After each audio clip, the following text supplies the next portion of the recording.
Watch out, I'm gonna lose my presentation, get out of here. What? I'm gonna record my presentation, get out of here. What are you talking about? Alright.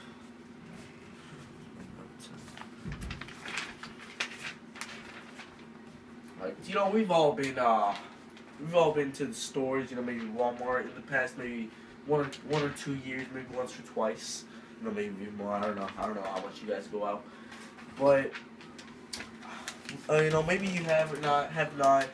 I know I've seen some posters on a board, you know, inside Walmart, maybe Schnucks about baby kidnappings, you know, maybe even 12 to 14-year-old kidnappings, maybe even adult kidnappings.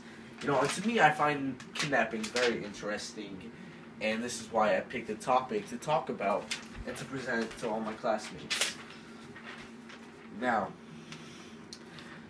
Charles Lindbergh Sr., 20 years old, was kidnapped on March 1st, 1932 from the Lindburgh house. And Charles Lindbergh Jr.'s parents were Charles Lindbergh Sr. and Anne Moreau Lindbergh. Alright? And eventually the nurse did find out first and ended up telling the parents, you know, I'm not too sure if they were in the house or not. I would assume not, you know, or else they would have caught them. But, you know, eventually they, you know, got home, investigated the room, and they found a $50,000 ransom note that entitled the return of the baby for $50,000.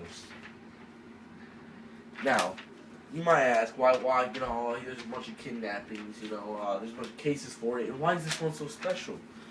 Well, first of all, here, let me change the slide right here real quick. You know, I would do this, but, who is Charles Lindbergh Jr. Sr.?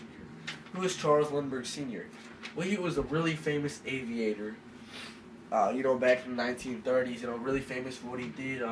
He set some records, well, something like, he sailed, he flew,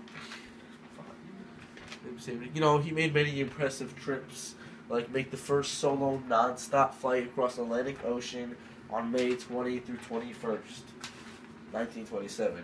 You know, others have flew across it, but no one else has done it non-stop and by themselves. Now,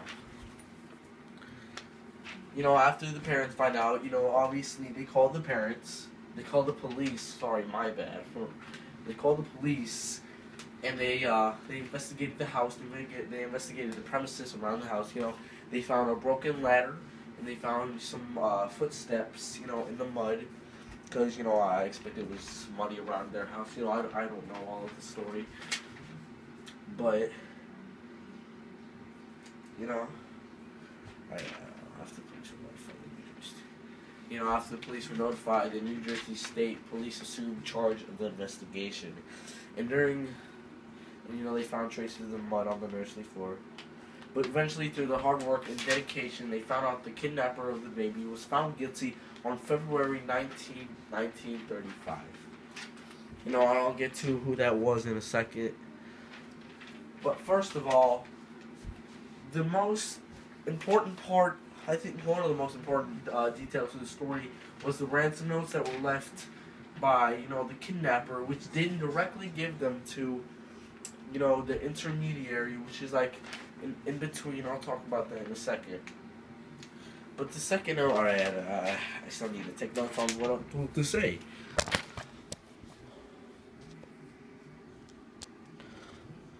Oh, cheerio.